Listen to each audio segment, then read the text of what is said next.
What was the most shocking thing you heard the quiet kid say? Story 1. In class, he asked the woman teacher if he could go to the toilet. She sternly replied, "You've got 2 minutes, Richard." And Richard says, "2 minutes? It takes me that long to unravel it." Teacher goes red and everyone loses it. Story 2. We were having a bull crap elective course and we ran out of stuff to do, so we wound up having story time. My friend walks up to the front and starts telling us about how once he got pretty badly injured. Basically, he was walking into his friend's house, slipped onto black ice, face planted on it, and his front teeth tore off most of his front lip and broke off. He ran into the house, babbling and bleeding. He was like 11, a missing part of his face, so he wasn't 100% coherent at the time. And his friend's mom takes one look, runs into her bedroom, locks the door, and doesn't do anything until my friend's dad arrives and starts screaming at her. My friend says he still has no idea why the grown adult woman couldn't handle the situation any better, and we all start making guesses and bullcrap. Psychoanalysis. Cue the quiet kid raising his magnificent head and blessing us with enlightenment. Maybe she just needed to finger herself real quick. Story 3. So this one kid, who barely ever said 2 words, one day asked the teacher for the time. It was at some after-school thing, and there was no clock. The teacher says the classic, "Today for you to get a watch," which for some reason was funny to everyone else. The quiet kid doesn't laugh. He looks the teacher dead in the eyes, and once everyone quieted down, he says, "So are you gonna tell me the freaking time or what?" We were in like 7th grade. Story 4. In class, we were studying genetics, and one guy was being a real jerk, and the teacher couldn't get him to shut up. Then after discussing and breeding in dogs, one quiet kid raises his hand and says, "So is this likely how Peter became so freaking stupid?" Story 5.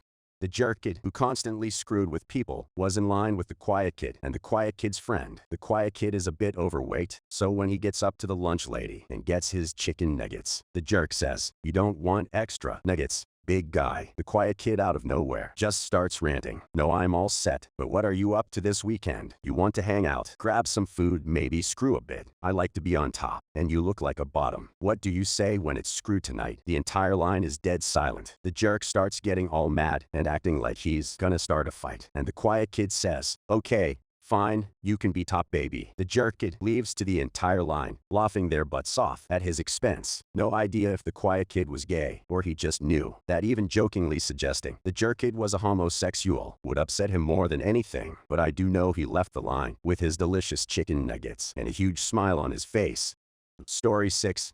Quiet guy I work with never said much until he came up to me and asked what happens when an Eskimo is pleasured. Before I get the chance to respond, he throws a handful of ice on me and walks away. In junior high, in the mid-80s, the game Trivial Pursuit was all the rage. We played it in my class one day, and this kid, Gary, who never said anything at all, totally spanked everyone else by answering every single sports-related trivia question. He got a lot of attention for it, and I believe he walked a little taller after that day. I don't think I ever heard him say anything else, but I did see him sitting on the bleachers at a few sports events. Story 7.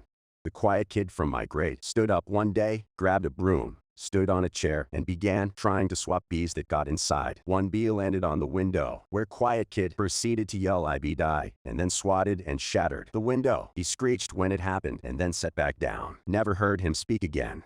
Story 8.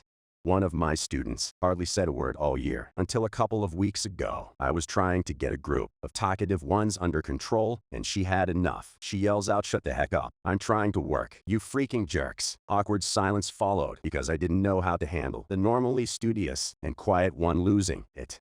Story 9.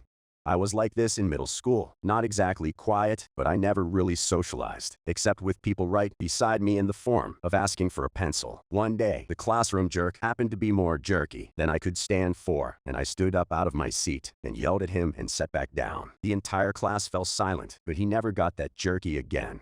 Story 10. I was best friends with the quiet kid in middle school. It wasn't so much shocking as the stupidest thing I've heard him say. He got this 1,000-yard stare all of a sudden and just said, "I can't remember what color my dog is." Story 11. My dad is very quiet to the point that it makes most people uncomfortable, even me, sometimes. One day we were at the park and a woman walks past us, and my dad quickly says, "What if I punched that woman in the face and said, 'Sorry, I thought you were my wife'?" Story 12. In high school, there was this really quiet girl named Grace. She was a pleasant person, but wouldn't say anything more than hi or sorry unless you asked her something. Even then, she'd appear terrified. It was at prom, and I was in the parking lot of the venue we had prom at. I lost a contact and had to run to my car to grab my glasses. In the parking lot, Grace was smiling and walking from her car. She looked at me, laughed, and said, "My prom date just pleasured the heck out of me." I still laugh about it to this day. Story 13.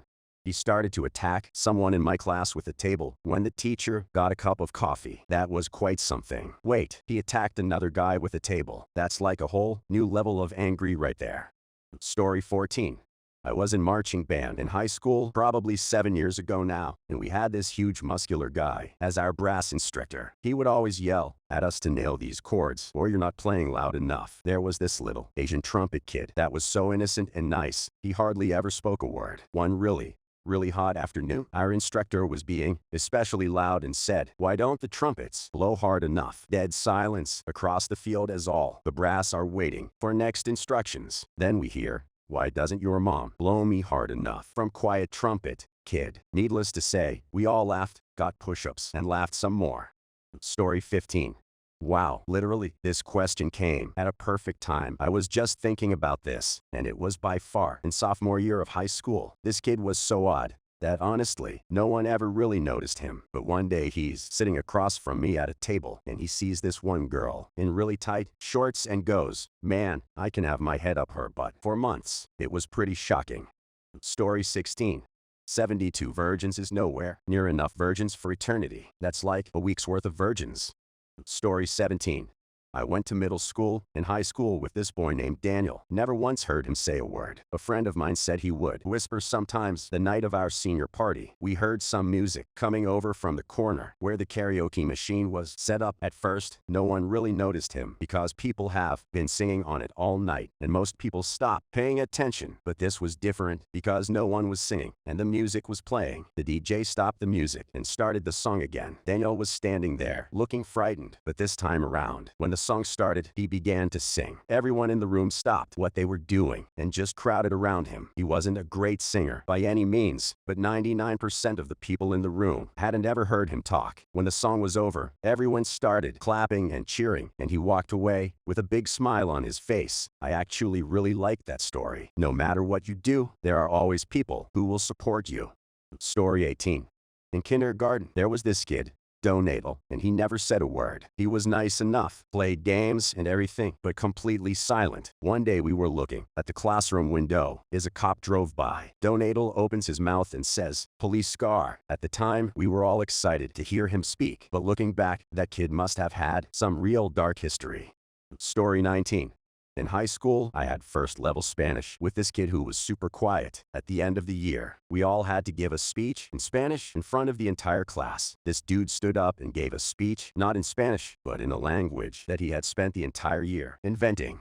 Story 20. Playing rugby, hookah fails completely at Lineout. Someone shouts jokingly, "Does anyone have any good hookahs to replace Patrick?" Quite to score on the team. Never hear him say anything. Maybe Patrick's mom can help. Proceed to fall on floor. Story 21. So this isn't so much what he said. The seniors played locker pinball with the underclassmen. It's exactly what it sounds like. They bounced. One little guy constantly made him late for class a lot because they keep him bouncing so long. Well, one day they were bouncing him and he super politely said, "Please stop, you're hurting me." Obviously, the seniors bounced him harder. Apparently that was this kid's breaking point because he left onto the nearest senior, who just happened to be our star basketball forward. The little freshman bit into the senior's neck and literally tore a mouthful of skin off. He just stood there with his piece of bloody skin on his shirt, growling at everyone. Needless to say, no one ever screwed with Mad Dog Mike after that. Story 22.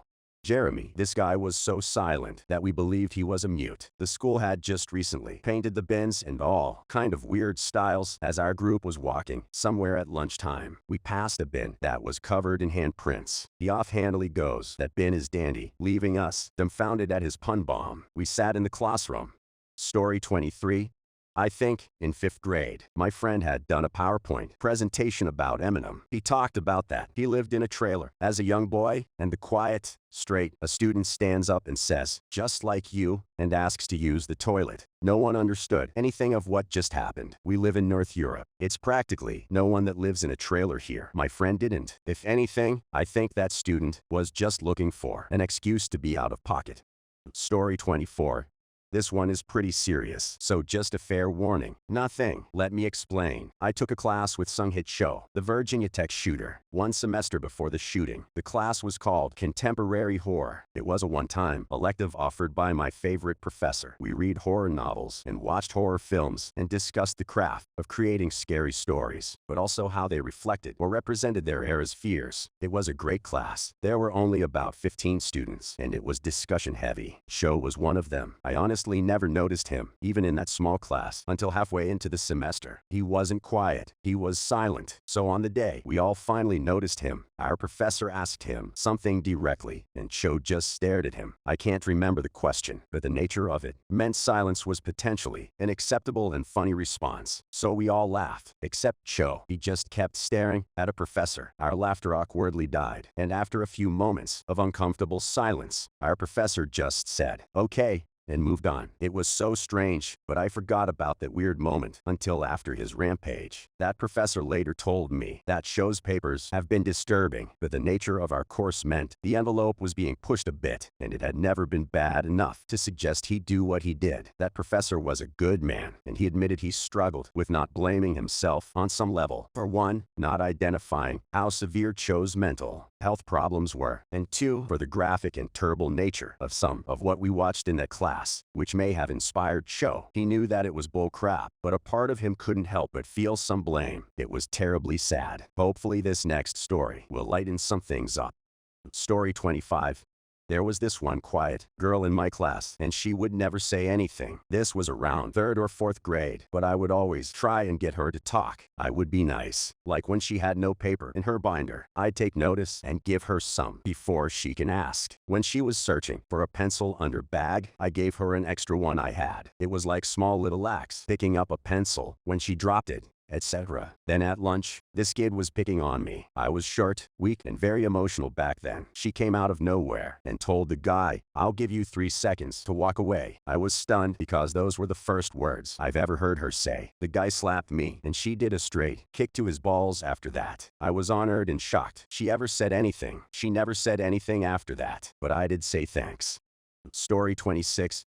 Texted friend that I did get to keep in touch with from work back then. She said that quiet girl moved shortly after I did. She did have quiet girl's number. I called it, and it came up with this: landline has been disconnected. Now I'm struggling even more. I need to find this girl. The girl I texted, though, didn't even know her last name. No one really did. I guess what high school she goes to is still unknown. Where she lives, still unknown. All is not lost, though. I'm still waiting on a Facebook Messenger reply to see if another girl knows her last name. I did try just typing in her first name on Facebook, and I probably typed Elena's name 100 different ways and found nothing. She's not able to be publicly searched on Facebook. Neither am I, but geez, it sucks. I have one last hope. If you can all cross your fingers with me, it might just work. I learned that I won't be able to talk to her. Through a list of people, I got her mom's number. Her mom apparently remembered me by name, and then she said that she is in circumstances caused by family not letting her talk to anyone or go anywhere. For a while, I never was able to find out why, but you know, it sucks. I'll update if I ever talk to her. If I ever see her, I'll take a photo with her. Tomorrow, I am going to try to talk to her mom again to find out what happened. Thanks for the help, Reddit. If I ever marry her, I will share anything but her body in love with you. Thanks again, Reddit, for all y'all who have cared about my little story. As someone pointed out, it's been 5 months, and I want to add, very little has changed. She and I still aren't exactly allowed to talk. I've talked to her mom a couple of times. I've talked to her once, and it's been better than the silence between the years. I've learned things like her current height and seen a picture of her when she she took when we got to chat once, but it doesn't look like there's much to work with. In talking to her, her mother was deemed unfit to parent or something like that, in court against her dad's parents. I haven't asked about her dad, but I assume he's dead or ran off. I changed some of the things in this edit to avoid having too much info about her there, but I know I won't be able to take any of it down from the internet for good. So far, it looks like the only chance I get to talk to her again is when she turns 18 in a year and a half. Everyone, send your energy to that guy. We gotta get those two together.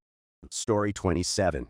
It's meant to be one thing I always say, as a quiet guy, is whenever people are talking about me within earshot, they usually say something like, "That guy, he just never talks." Then I say, "No, but I hear everything." They all just kind of laugh awkwardly and slither away. I think it's weird how my lack of conversation is such a huge conversation starter. Story 28. Our quiet kid was Tommy. Tommy never said anything, ever. Out of all the lunches we've had at our table senior year, I think Tommy was the only one who never told a story or even added anything to the conversation. He just always sat in the same spot along the wall eating his lunch and laughing occasionally at our jokes. One day we were sitting in the cafeteria eating lunch and sharing stories like we always do. My friend Raymond had spent the previous night with a girl named Haley. She was 2 years younger, but already had a reputation of hooking up with a lot of different guys. So he was telling us everything that went down, kind of bragging, even though nobody was really impressed, as we were aware of Haley's reputation. Anyways, Raymond gets done telling his story, then proceeds to pull out a sandwich. I think it was some sort of fish. It didn't look very appealing to Raymond or us. So he says, "This looks disgusting, but I'll give it a try anyways," and proceeds to take a bite and pipes, "Tommy, is that what you said about Haley last night?" Everyone explodes into laughter, drawing the attention to the entire cafeteria. Raymond is just sitting there, mid-bite, stunned. I'm bent over in pain from laughing. Others are on the floor. One guy ran to the bathroom because he thought he was going to puke from laughing. Even Ray had to laugh. I never noticed him laugh, but Tommy had this sly grin on his face the rest of the lunch hour. Story 29. I was and still am a geek, and I got bullied a lot in school. The Columbine massacre happened when I was in 8th grade, and all of a sudden, everyone started thinking a bit more carefully about the ramifications of spending years, physically and psychologically, torturing kids who were too small or afraid to fight back. I didn't make the connection at the time. The bullying kind of fizzled out from me in high school, and I just thought it was because everyone was getting more mature and empathetic and growing less cliquey, and I was delighted that some of the popular people were suddenly being so generous and friendly with me. It wasn't until one of these people asked me if I'd kill her if I brought a gun to school and shot everyone. I realized that a lot of the recent kindness the popular kids were suddenly displaying towards me was not necessarily coming from a genuine place. I was deeply insulted that anyone ever thought I would do anything like that, and deeply hurt that the other kids didn't actually like me. They were just afraid of me and were being nice to me out of fear. A lot of the other established nerdy kids were in the same boat as me, including this one kid, Pat. I didn't know him very well, but he was fresh rail, pale, bespectacled, highly intelligent, and quiet as a church mouse. So he was already on my radar as a potential ally. We were in an SAT prep course together, and I started sitting next to him. He didn't say much of anything to me or anyone for a few weeks. Then one day, as we were all settling in, waiting for the teacher, one of the popular girls, who was particularly bubbly and not particularly gifted with intelligence, said, "Pat, I used to think you were going to come to school and shoot everyone, but now I know I was wrong." Pat looked down towards his desk, stroked his chin thoughtfully, and said, "We'll see," and the rest is history. Pat and I are still close friends to this day. Story 30. Freshman. Innocent, quiet girl on the spikes on top of German helmets from the war. They look like painful butt plugs. Story 31. We were chilling in a bar in Prague, and someone rolled up some hash oil and tobacco and passed it around. The quiet kid hit it and got even quieter. 20 minutes later, some aggressive, growling black metal comes on, and out of nowhere he yells, "Kill your parents." We absolutely lost it. He was pretty happy with himself. Story 32. I'm the quiet kid. One day, before my economics class started, this guy turned around in his desk and asked me what I thought he'd be when he grew up. He never took anything seriously and joked around a lot, so I answered, "Definitely a porn star." The girl next to me started laughing really hard, and even when class started, she didn't stop. The teacher walked over to her and asked her what she was laughing about. When she finally calmed down to answer, he said that Daniel's gonna be a porn star, and the whole class heard it. Everybody, including my teacher, was staring at me with shocked looks on their faces. I turned bright red and couldn't find any valid excuse for what I'd said, and that's why I never talk. Story 33. I'm not overly quiet, but I had a similar moment where I got ratted out by someone in class, a football player who sat next to me in English, who was not known for his intelligence, but had a good humor about it. Got in on a test. He was shocked and bemused, as were the rest of us. I said, "What did you screw, Mrs. Brown?" And everyone around us starts laughing. Mrs. Brown asks, "What's funny?" in a non-hostile way, and I just passed it off as a dumb joke. But then, Stephanie, the tattling quim in front of me, tells her exactly what I said. So then I'm out in the hall with my 50-something English teacher who was asking why I, who was such a nice boy, who would say something like that. Freaking suck-ups. Story 34. I wasn't there, but in my announcing techniques class teaches you how to present yourself and speak for radio and television. We were filming out-to videos in the studio, and the professor was telling us past examples of good and bad projects. One in particular was done by a very shy, awkward kid who came to the studio with a friend in a metal box. He so casually proceeds to pull a bunch of knives out of the box and film his video on the best ways to use the knives in combat, with very specific and effective ways to kill somebody using his friend as a dummy. He was very volatile with his movements, and as a friend apparently didn't even bat an eye. The professor then explained that despite how uncomfortable it made him and the rest of the class, he had to give him Anna because his presentation was actually put together pretty well. Story 35. Quiet kid sneezes boy behind her. God bless you, her God isn't real. Story 36.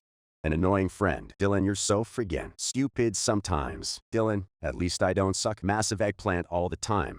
Story 37. Someone once turned to me and said, "Dude, you're always so quiet, like a serial killer or something." I immediately responded, "Thank you." Looks of shock and horror as I realized what I said. Story 38. In college, our fraternity had a pledge who was clearly awkward with girls, but was otherwise a real cool guy. Normally Dan was super proper and a bit shy when talking to girls, but not this night. On this night, when Dan was asked about what kind of girl he wanted to date, he told our sweetheart, the kind of girl who loves to be crushed. I'm not sure if Dan ever crushed, but that line became a staple in our frat for a while. I will never forget this as long as I live. Story 39.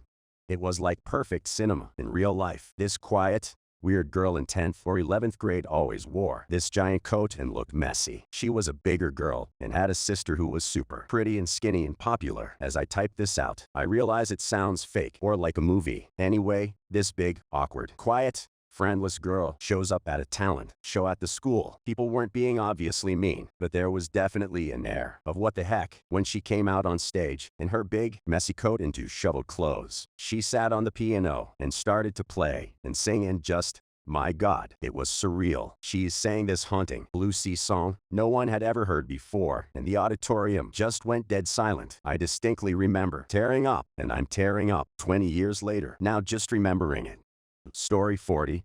Who the heck knew? In middle school, the quiet kid, Steven, had an arch rival, Robbie. In class, Robbie always seemed to come out on top of their little scuffles, mostly because Steven couldn't really formulate or execute a burn or a comeback. He just rolled over and let Robbie get his insults in until the teacher stepped in. One day, I was walking behind Robbie after that class, and Stephen Lee quietly crept up behind him before Robbie could even turn around. He got as close as possible and said, "If I was to come into your house and kill you while you were sleeping, I doubt anyone would even notice." Then he disappeared into the darkness of the science hallway. I don't remember the exact words, but that was pretty darn close. I was about 55% shocked, 30% laughing hysterically on the inside, and 15% terrified. Robbie never made fun of old Stevie again.